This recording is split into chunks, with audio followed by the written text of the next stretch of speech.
जय जय जय हनुमान गोसाई, कृपा करहूँ गुरु देव की नाई। श्री राम जय राम, जय जय राम, श्री राम जय राम, जय जय राम। देवाधिदेव भगवान महादेव के चरणों में साष्टांग दंडवत कलि पावना अवतार पूज्यपाद गोस्वामी तुलसीदास जी के चरणों में बार बार वंदन। बहुत ही पावन प्रसंग भगवान श्री राम की अमृतमयी कथा, जिसमें सुंदर कांड जो सब तरह से सुंदर है, सुंदर कांड की कथा का चर्चा करके मन वाणी को पवित्र करेंगे। श्री राम जय राम, जय जय राम, श्री राम जय राम, जय जय राम। सुंदर कांड की कथा, जिसमें जामवंत जी हनुमान जी से जो वचन कहते हैं कि हे हनुमान जी, आप लंका में जाइए, सीता माता जो भक्ति माता हैं उनका दर्शन करिए और उनका समाचार आकर के यहाँ प्रभु से कह दीजिए। इतना करहूं तात तुम जाई, असीता देखी कहीं सुधि आई। तब निज भुज बल राजीव नयना, तब निज भुज बल राजीव नयना, कौतुक लागी संग कपि सेना। हे हनुमान जी, इतना करिए, वहां पर जाकर के सीता जी का दर्शन कीजिए, उनका समाचार लीजिए और आकर के यहाँ पर कह दीजिए। फिर कमल नयन भगवान श्री राम वहां पे जाएंगे, राक्षसों को मार करके माँ जानकी को ले आएंगे और कपियों की सेना को तो ऐसे ही संग ले लेंगे। और जामवंत का यह वचन हनुमान जी को बहुत ही अच्छा लगता है। जामवंत के वचन सुहाए, असुनि हनुमंत हृदय अति भाए। तब लगी मोहि पर खेहूं तुम भाई, असहि दुख कंद मूल फल खाई।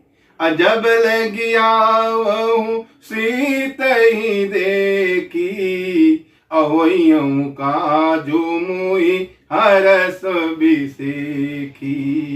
यह कही नाई सबिन कहूँ माथा, अहरसी चलऊं हे अधरे रघुनाथा। सिंधु तीर एक भूधर सुंदर, कौतुक कूदी चढ़े ऊपर। जामवंत के वचन सुहाए, सुनि हनुमंत हृदय अति भाए। हनुमान जी को बहुत ही अच्छा लगा। जामवंत जी के वचन को सुनकर हनुमान जी को बहुत ही अच्छा लगा और हनुमान जी लंका की यात्रा प्रारंभ करने से पहले अपने सभी साथियों से कहते हैं कि आप सब यहाँ पर रह करके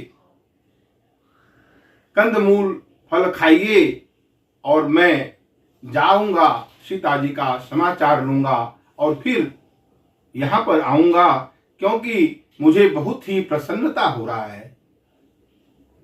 यह हनुमान जी अपने बानर साथियों से कहते हैं, क्योंकि हनुमान जी के मन में यह भाव आता है कि हम सब भक्ति माता सीता की खोज में साथ साथ चले हैं, सबने मां सीता के खोज के लिए प्रयास कर रहे हैं और यदि हम वहां पे जाएंगे, भक्ति माता सीता का दर्शन करेंगे, उनका समाचार ला करके आएंगे। और यदि यहाँ पर ये सब नहीं रहेंगे तो फिर सभी श्रेय और यश मुझे प्राप्त होगा। लेकिन संत का स्वभाव है, संत का लक्षण होता है कि वो सबको यश देना चाहते हैं, सबको श्रेय देना चाहते हैं। और हनुमंत लाल जी संत हैं और इस भाव से हनुमंत लाल जी चाहते हैं कि जब हम यहाँ पर आए तो ये सब मेरे साथी मेरे साथ मिलें और हम सब मिल करके प्रभु को यह संदेश मां सीता का सुनाएं, जिससे सभी इस श्रेय का भागी बने। और दूसरी विशेष बात कहते हैं कि आप सब यहाँ पर रह करके समुद्र के तट पर कंदमूल फल खाइएगा, क्योंकि मैं भी वहां पर जो है फल खाऊंगा।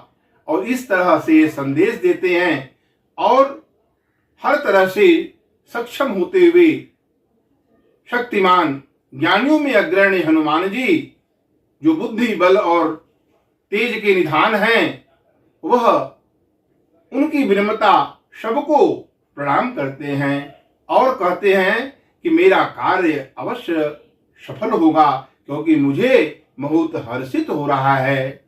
अस कही नाई सभी न कहु माथा, अहरसी चले हो ही अधरे रघुनाथा। और अपने हृदय में प्रभु को धारण विराजित करते हुए उनको अपार हर्ष हो रहा है और बार बार सभी को प्रणाम करते हैं। और सिंधु के पास, सिंधु तीर पर ही एक सुंदर पर्वत है और वहां पर हनुमान जी चढ़ जाते हैं और फिर पुनः सबको बार बार रघुवीर सभारी, बार बार रघुवीर सभारी, अतर के उपवन तनय बल भारी। जेहि गिरि चरण अति हनुमंता, अचल सुगा पाताल तुरंता।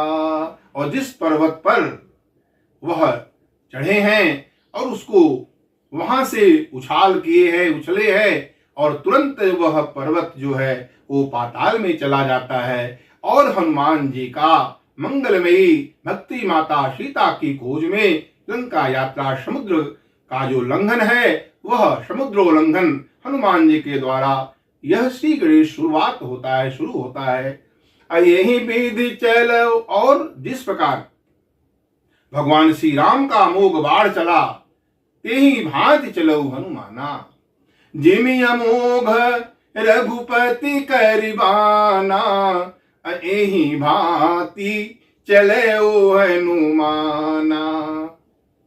जिस तरह प्रभु श्री राम का अमोघ बाढ़ चला, उस भांति हनुमान जी वो समुद्र के ऊपर से जा रहे हैं और समुद्र ने देखा कि भगवत भक्त शिरोमणि हनुमत लाल जी प्रभु के कार्य के लिए समुद्र के ऊपर से जा रहे हैं।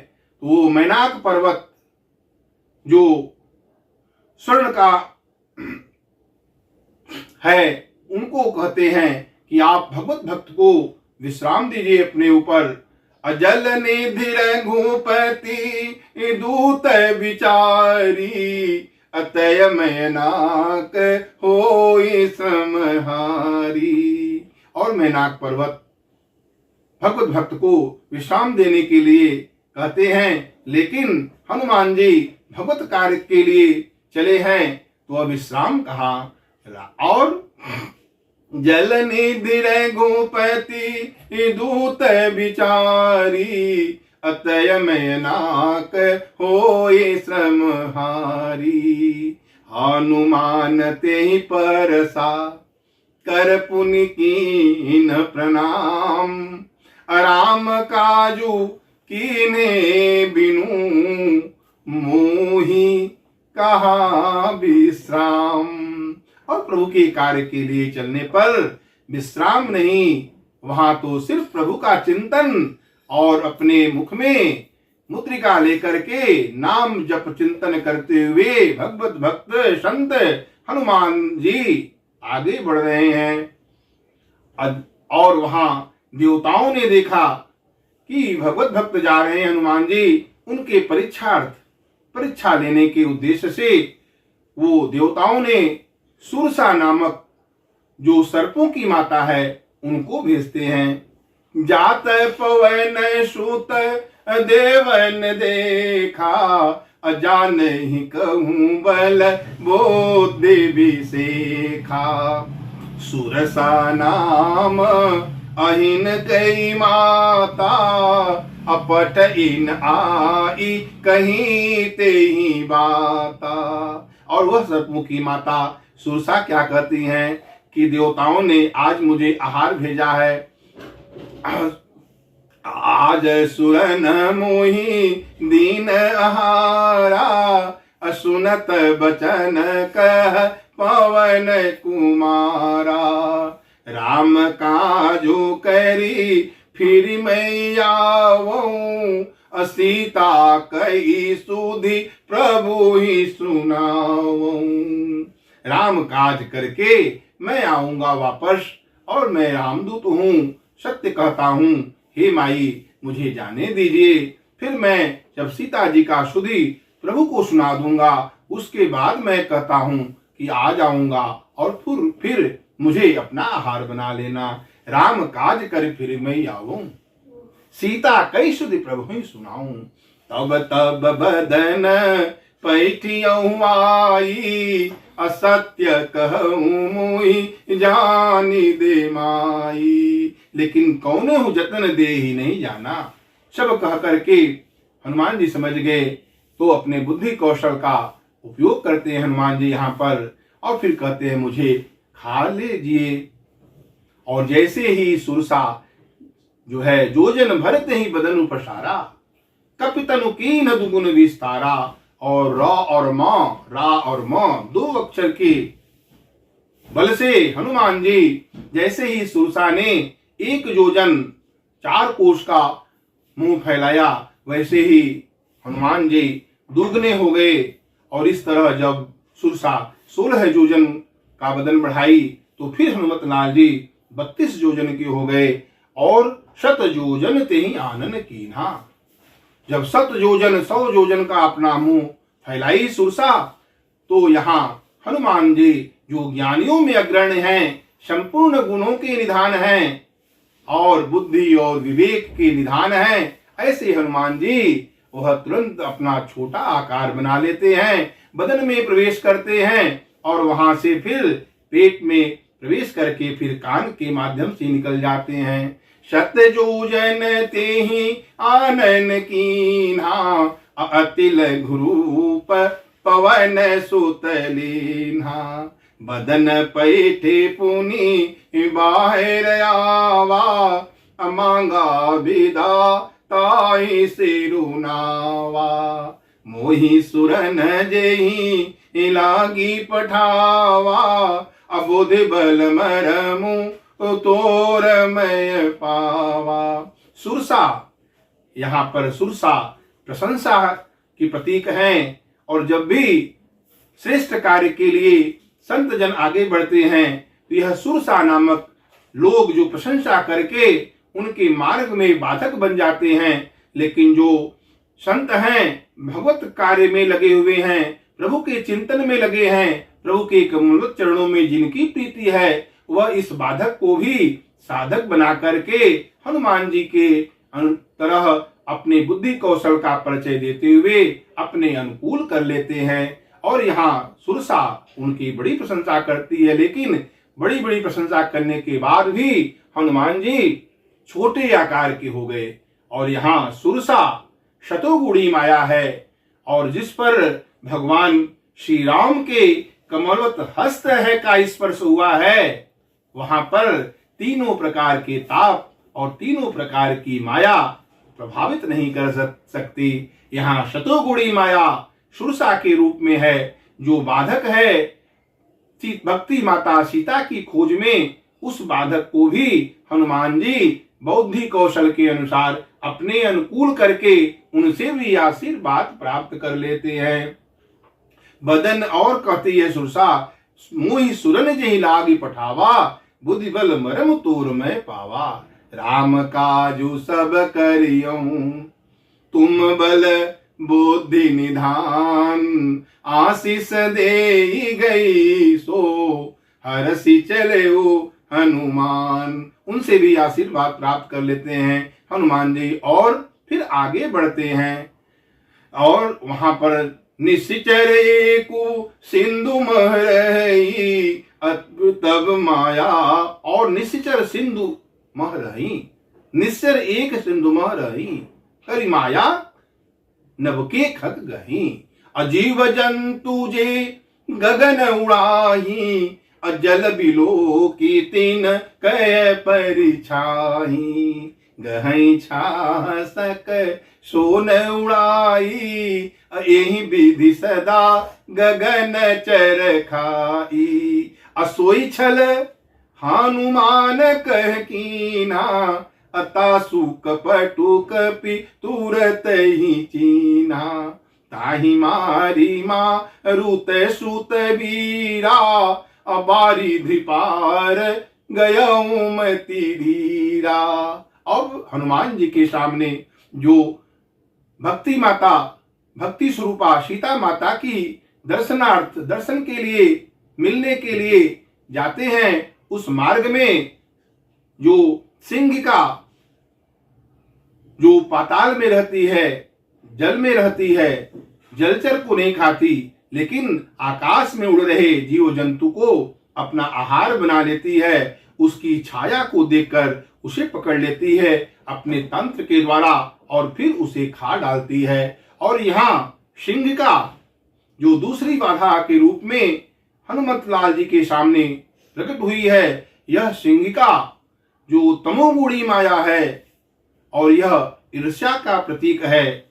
ईर्ष्या मन के अंदर में एक विकार है जो किसी के भी उड़ान को, किसी की भी ऊंची सफलता को देख नहीं सकती। इस तरह ईर्ष्या रूपी सिंहिका जो उड़ रहे पक्षियों को, उनकी छाया को पकड़ लेती है और कपट करके उसको खा जाती है। और यहाँ पर हनुमत लाल जी जो प्रभु के नाम चिंतन में लगे हैं, नामनिष्ठ हैं, ऐसे हनुमान लाल जी उसके कपट को, वही सोई छल हनुमान कह कीना, वही छल जो दूसरे के साथ में करती थी, जब हनुमान जी के साथ करने का प्रयास की तो उसको हनुमान जी ने पूरी तरह नष्ट कर डाला। क्योंकि जो तमोगुणी माया है सिंह का, वो उसको पूरी तरह से नष्ट कर देना चाहिए। भक्ति मार्ग में यह अत्यंत बाधक है। यदि थोड़ी भी ईर्ष्या मन के अंदर में है तो भक्ति माता तक पहुंच नहीं पाएंगे। इस तरह हनुमत लाल जी उसको मार दे देते हैं। तब मारुत सुधवीरा और बारिद पार गयो मत धीरा। और तहां जाई देखी बन शोभा अगुंजत चंचरी कम धूलोभा। नाना तरु फल फूल सुहाए अखग मृग वृंद देखी मन भाए। शैल विशाल देखी एक आगे अता पर धाई चढ़े भय त्यागे। और इस तरह ईर्ष्या रूपी जो तमोगुणी सिंह का है उसको मार करके हनुमान जी समुद्र पार करते हैं। और कहाँ जाई देखी मन शोभा। और वहां पार होने के बाद वहां के वन के जो शोभा है उसको देखते हैं। तरह तरह के वृक्ष हैं जो फल और पुष्प फूलों से लदे हुए हैं, फल से लदे हुए हैं, फूल से लदे हुए हैं। और वहां पर जाकर के देखते हैं जो भौरे मधु के लोभ से गुंजार करते हैं, वो उन्हें चंचरीक मधुलोभा नाना तरु फल फूल सुहाए। और उसके पास ही नाना तरु फल फूल सुहाए खग मृग वृंद देखी मन भाए। शैल विशाल देखिए आगे। और वहां पर आगे जब बढ़ते हैं तो एक बड़ा विशाल पर्वत दिखता है और वहां हनुमान जी निर्भय होकर के उस पर चढ़ जाते हैं। और शंकर जी कहते हैं, भगवान शंकर जो निरंतर भगवान की राम कथा में लीन रहते हैं, भगवान के पावन नाम राम में तन में रहता है मन जिनका, वैसे भगवान शंकर कहते हैं उमान कछु कपि कै अधिकाई। प्रभु प्रताप जो काल ही खाई, प्रभु के प्रताप से वह काल जो पहरा दे रहा है लंका के बाहर, उस काल पर भय छोड़ करके हनुमान जी चढ़ जाते हैं, क्योंकि करालम महाकाल कालम कृपालम, हनुमत लाल जी करालम महाकाल कालम कृपालम गुणागार संसार पारम न तो हम, ऐसे हनुमत लाल जी हैं जो काल के भी महाकाल हैं। और भगवान शंकर कहते हैं, हे उमा, इस प्रभु प्रताप जो खाली खाई, काल को भी खा सकते हैं प्रभु के प्रताप से। और वहां पर हनुमत लाल जी चढ़ करके लंका का दर्शन करते हैं, देखते हैं। शैल विशाल देखिए आगे, अता पर धाई चढ़े भय त्यागे, उमान कछु कपि कई अधिकाई, अप्रभु प्रताप जो काल खाई, गिरि पर चढ़ी लंका ते देखी, अकई न जाई अति दुर्ग बिसेखी, अति उतंग जल निधि चहु पासा, अकनक कूट कर परम प्रकाशा। जल अति उतंग अत्यधिक ऊंचा है और चारों तरफ से समुद्र से घिरा हुआ है, उसके शोभा का वर्णन नहीं कर सकते।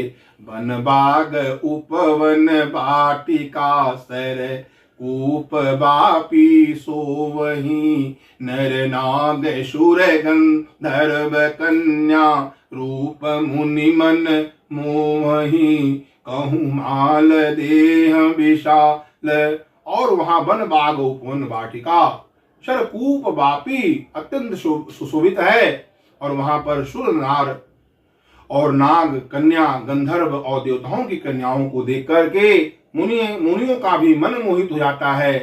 अधिक बड़े बड़े पहलवान दिखते हैं, गरज रहे हैं। और तुलसीदास जी यहाँ की सुंदर वर्णन करते हैं, इसलिए कि जानते हैं कि यह सब भी भगवान राम के बाण के से अपने परम धाम को प्राप्त हो जाएंगे। और वहां पर जो है हनुमान जी जब आगे बढ़ते हैं तो वहां द्वार पर लंकिनी रथ मिलती है, और वो लंकिनी जो है ये रजोगुणी माया है। तो इस तरह से रजोगुणी माया जब सामने पड़ती है तो हनुमत लाल जी को जाने नहीं मरम सठ मोरा, हे सठ जानते नहीं, मसक समान रूप कपिधरी, लंके हूं चल सुमरी नर हरि।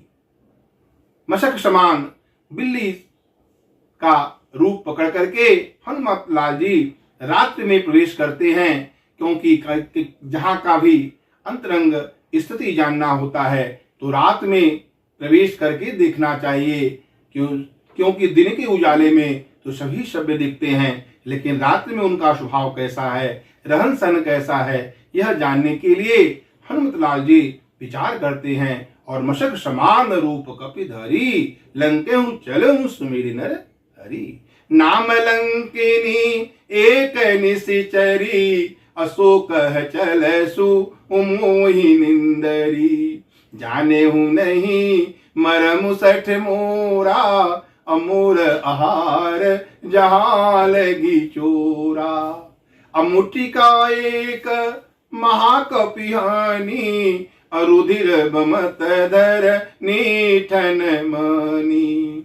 पुनि सभारी उठी सोलंका, अजोरी पानी कर विनय से शंका। मशक समान रूप कपिधरी, मशक के समान बिल्ली की का रूप पकड़ करके हनुमत लाल जी रात्रि में लंका में प्रवेश करते हैं। और वहां द्वार पर लंकिनी जो रजोगुणी माया है उसका सामना करते हैं हनुमत लाल जी। और लंकिनी निस्तर कहती है कि हे सठ जानते नहीं, चोर ही मेरा आहार है और मुझसे छिपकर कहां जा रहे हैं।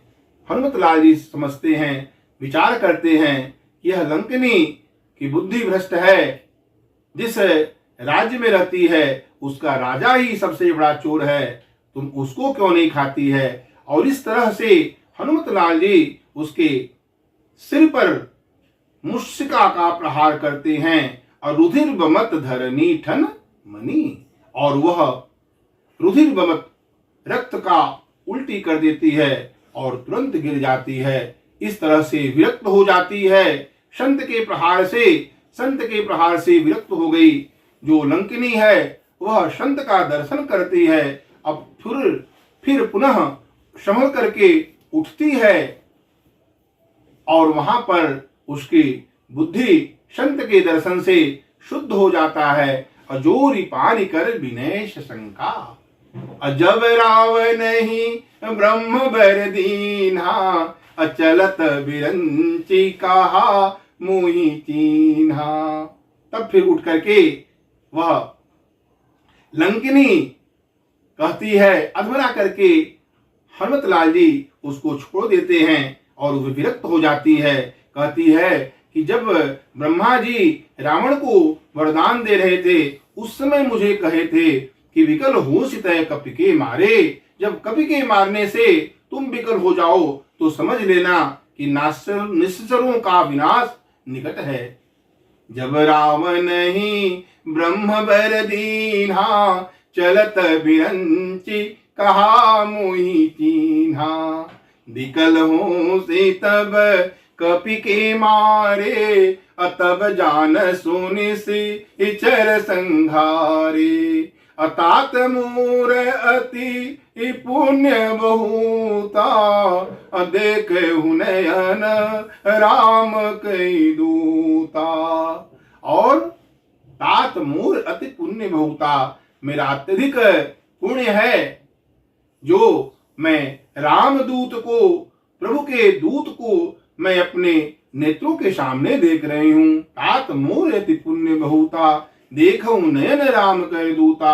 फिर वह लंकिनी जो रजोगुणी माया की प्रतीक है, वह तात स्वर्ग अपवर्ग सुख, धैर्य तुलाय कयंग, तूलन ताहि सकल मिली, जो सुख लव सत्संग। कहती है तात, यदि तराजू के एक पलड़े पर स्वर्ग और मोक्ष के सारे सुखों को रख दे और दूसरे पलड़े पर यदि क्षण मात्र सत्संग रख दें, तो क्षण मात्र सत्संग वाला जो पलड़ा का सुख है वह अधिक है, वह इसकी बराबरी नहीं कर सकता। वह सत्संग की महिमा कहती है और कहती है, प्रभ से नगर की जे सब काजा, हृदय राखी को शैलपुर राजा।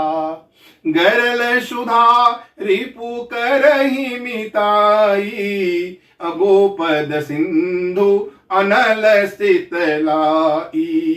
गरुण सुमेरु रेणु समताही, राम कृपा करी चितवा जाही। प्रविश्य नगर कीजिए सब काजा, हर एक प्रकार के शुभ कर्म को करते समय अपने हृदय में प्रभु को विराजित कर ले। प्रविश्य नगर, प्रवेश करें नगर में, उसके पहले हृदय में प्रभु को विराजित कर ले। प्रविश्य नगर कीजिए सब काजा, हृदय राखी कौशलपुर राजा। तो क्या होगा, ये भगवान श्री राम की अनुग्रह कला, अनुग्रह कृपा है, और जिससे 5 प्रतिकूलताएं भी अनुकूलताओं में बदल जाती है। और यहाँ पर बहुत ही सुंदर भाव से कहते हैं, गरल सुधा, जो विष है वह अमृत सदृश हो जाएगा। क्योंकि हनुमत लाल जी सुरसा के पेट में जब प्रवेश करते हैं वहां विष है, फिर वहां से निकल जाते हैं, वह विष भी अमृत हो गया। गरल सुधा रिपु करहि मिताई, और जो शत्रु है, जो रजोगुणी रूपी जो लंकिनी है, वह शत्रु के रूप में थी, लेकिन वह जो है मित्र के रूप में बदल गई।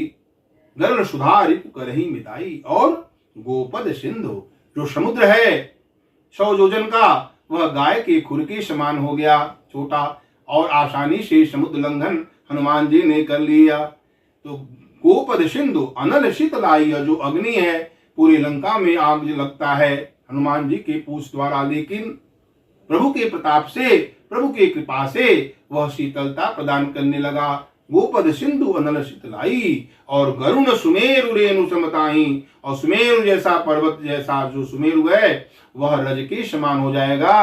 राम कृपा करि चितवा जाहि, जिस पर राम कृपा करके अपनी दृष्टि डाल देते हैं वह सब प्रतिकूलताएं भी अनुकूलताओं में बदल जाती है। और हनुमत लाल जी जैसे महान संत जो अतुलित बल के धाम हैं, सोने के पर्वत के समान कांति युक्त शरीर वाले हैं, दैत्य रूपी वन के लिए अग्नि रूप है, ज्ञानियों में अग्रणी हैं, संपूर्ण गुणों के निधान हैं, बानरों के स्वामी हैं, श्री रामचंद्र जी के प्रिय भक्त हैं। और ऐसे हनुमत लाल जी जो भक्ति माता, भक्ति स्वरूपा सीता माता के दर्शन के लिए जाते हैं, उनके मार्ग में पड़ने वाली तीनों प्रकार की माया जो सत्वगुणी सुरसा के रूप में और रजोगुणी माया लंकिनी के रूप में और तमोगुणी माया शिंका के रूप में बाधक बनती है, लेकिन हनुमत लाल जी अपने बुद्धि ज्ञान और कौशल के द्वारा